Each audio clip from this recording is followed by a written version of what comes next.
हम उस परमानंद को प्राप्त हों जहां अशांति, दुख, क्लेश, बंधन, कोई द्वंद्व किंचन मात्र भी नहीं है। पर यह केवल प्रभु की ही आज्ञा पर चलने पर संभव है। अन्य किसी साधन में या देवता में ऐसी सामर्थ्य नहीं है। कोई भी देवता किसी के संचित कर्मों को भस्म कर दे, ऐसी सामर्थ्य नहीं है। कोई भी देवता किसी के सत्कर्म को निष्फल कर दे, ऐसी सामर्थ्य नहीं है।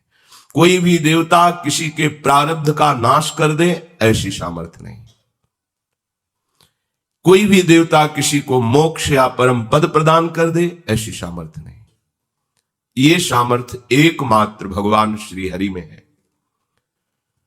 वो अपने शरणागतों के समस्त संचित कर्मों को भस्म कर देते हैं और क्रियमाण शुभ अशुभ को निष्प्रभावित कर देते हैं और प्रारब्ध को भोगने की सामर्थ्य दे देते हैं और बहुत बड़े प्रारब्ध को सूक्ष्म में भुगता करके उसे अपना परम पद प्रदान करते हैं। पर ये रहस्य ना जानने के कारण जिनका ज्ञान, जिनका विवेक कामनाओं के द्वारा अपहरण कर लिया गया है, तो वो अन्य देवी देवताओं की आराधना करके अपनी कामना पूर्ति चाहते हैं। पहली बात तो आप ये समझ लीजिए कि आप जिस मानव शरीर को प्राप्त किए हैं उसकी देवता भी चाह करते हैं। तुम्हें पहले ही प्रभु ने ऐसा शरीर दे दिया जो देवताओं को नहीं प्राप्त है। ये दुर्लभो मानुषो देहो, ये बड़े भाग मानुष तन पावा, सुर दुर्लभ सद ग्रंथन गावा। समस्त सत शास्त्रों में ऐसा कहा गया है कि मानव शरीर देवताओं को भी दुर्लभ है। फिर विचार करो, तुम देव दुर्लभ मनुष्य शरीर प्राप्त करके देवताओं से क्या प्राप्त करना चाहते हो? पहला ही जो तुम्हें शरीर मिला है वही उनके लिए दुर्लभ है, क्योंकि शरीर से तुम प्रभु श्री कृष्णचंद्र जी का आश्रय लेकर उनका भजन करके देवलोक का भी, महालोक, जनलोक, तपलोक, ब्रह्मलोक का भी अतिक्रमण करके आप परम पद पर आरूढ़ हो जाएंगे। जो देव शरीर से नहीं हो सकता वो मानव शरीर से होता है। अब इस सुदुर्लभ मानव देह को प्राप्त करके कुछ वासनाओं से पीड़ित होकर अपनी कामना की पूर्ति के लिए हम किसी व्यक्ति का भजन करने लगते हैं। वो बड़े आदमी हैं, हम पर कृपा करेंगे, हमें कुछ धन दे देंगे, हमारी सुरक्षा कर देंगे, हमारा परिवार सुखी रहेगा, हम सुखी रहेंगे। ज्ञान अपरित हो गया है। वो अमुक देवता हमारी कामना की पूर्ति कर देंगे, ऐसा ऐसा अनुष्ठान किया जाए, ऐसा ऐसा भजन किया जाए देवताओं का, तो हमें कामना की पूर्ति कर देंगे। अच्छे से समझ लीजिए, इनको जितना सामर्थ्य भगवान ने दिया है बस उसके अंतर्गत आपकी जो साधना होगी उसका वो फल दे देंगे। वो भी सांगो पांग हुई तो नहीं। लेकिन प्रभु की उपासना में यदि त्रुटि भी हो गई तो फल में त्रुटि नहीं होती।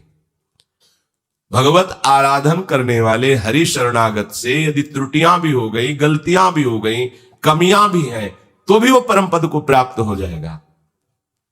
और सांगोपांग किसी देवता की आराधना की तो उसमें सामर्थ्य है ही नहीं कि वो परम पद दे सके। वो स्वयं अधिकारी नहीं है तो आपको कैसे दे देगा? वो स्वयं कल्याण और मोक्ष को प्राप्त नहीं होगा तो आपको कैसे दे दे?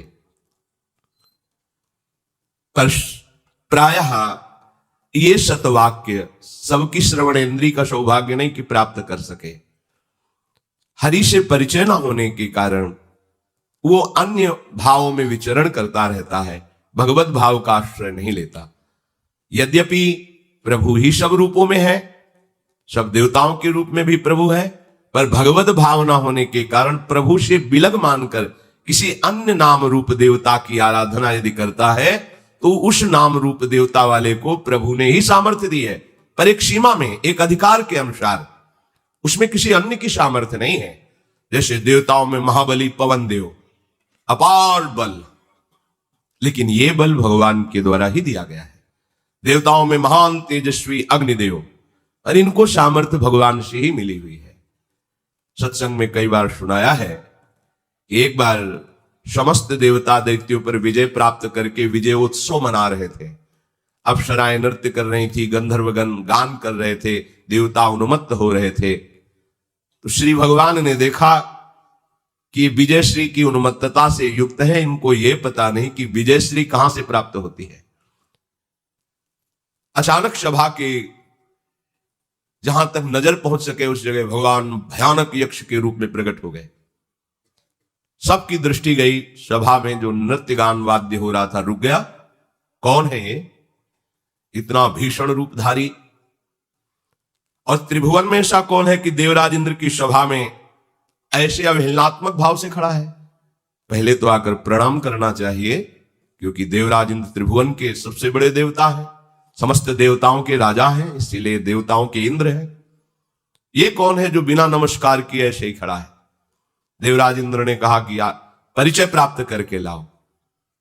भगवान पवन देव जी गए, कहा तुम कौन हो? उनका पहले आप अपना परिचय बताइए। बोले मेरा नाम पवन देव है, मरुत। प्रभाव क्या है आपका? हम चाहें तो पूरे त्रिभुवन को एक क्षण में नष्ट कर सकते हैं। प्राणवायु के रूप में हमारा ही बल है और पूरे त्रिभुवन को एक सूखे तिनके की तरह उड़ाकर नष्ट कर सकता हूं। तो एक तिनका प्रकट किया यक्ष भगवान ने, कहा केवल बातें ही बनाते हो कि सामर्थ्य भी, जरा इस तिनके को उड़ा के दिखाओ। पवन देव जी के सामने ऐसी बात कह देना है तो बहुत उपहासास्पद हुई। पवन देव ने सामर्थ्य, पूरी सामर्थ्य लगा के देखो, पूरी सामर्थ्य लगाई, तिनका हिला भी नहीं। तुम तो कहते थे हम त्रिभुवन को तिनके की तरह उड़ाकर नष्ट कर सकते हैं, मेरा नाम पवन देव, मेरा ऐसा प्रभाव। कहां गया तुम्हारा प्रभाव? सर नीचा किया, दोबारा हिम्मत नहीं पड़ी पूछने की कि आप कौन हैं, चले गए। देवराज इंद्र ने पूछा परिचय प्राप्त किया? तो उनका भगवान में असमर्थ रहा परिचय प्राप्त करने में। परम तेजस्वी अग्निदेव खड़े, मैं भी परिचय प्राप्त करके आता हूं। गए, कौन हो तुम? तो आप कौन हैं? आप अपना परिचय पहले दीजिए।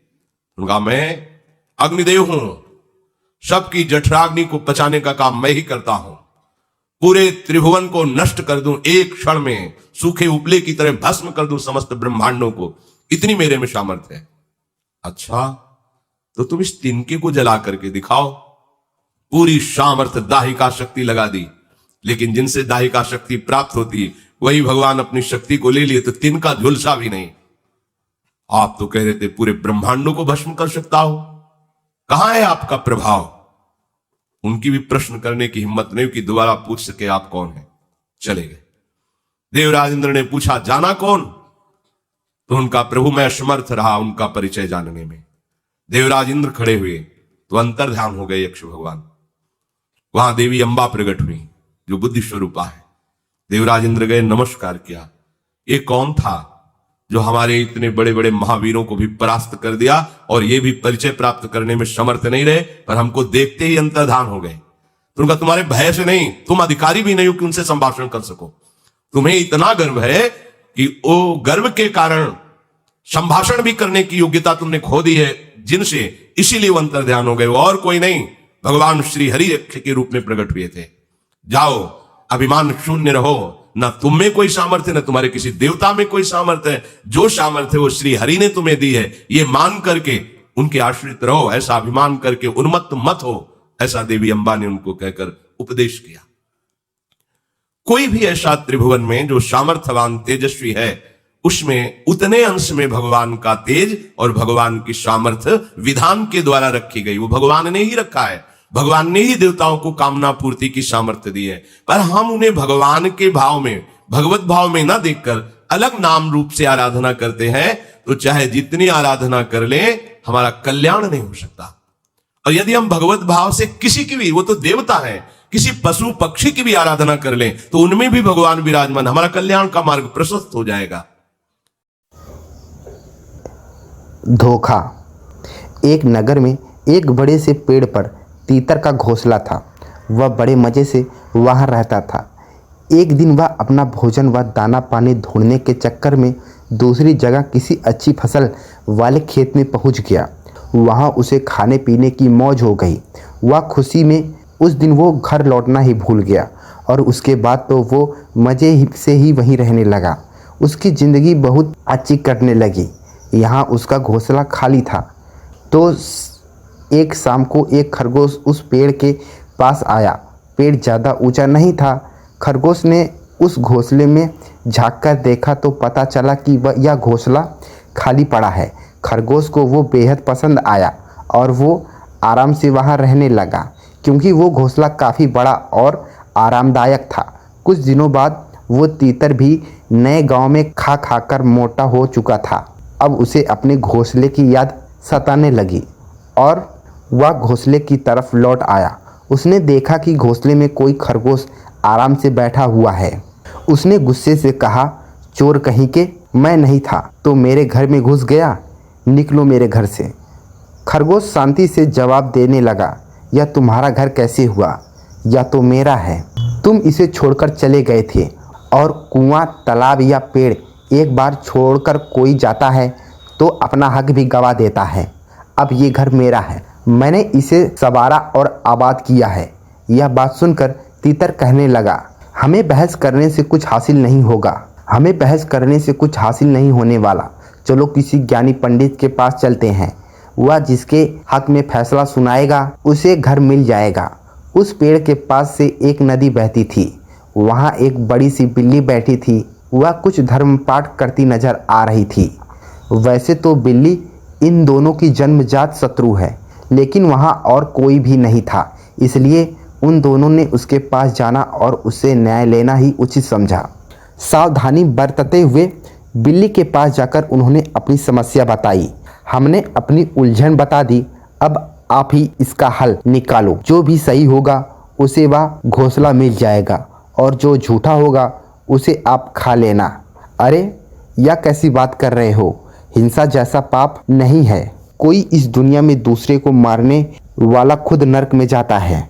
मैं तुम्हें न्याय देने में मदद करूंगी, लेकिन आपको खाने की बात है तो वह मुझसे नहीं हो पाएगा। मैं एक बात बता दूं, मैं एक बात तुम दोनों के कानों में कहना चाहती हूँ, जरा मेरे करीब आओ। तो खरगोश और तीतर खुश हो गए। अब फैसला होकर रहेगा। उसके बिल्कुल करीब गए।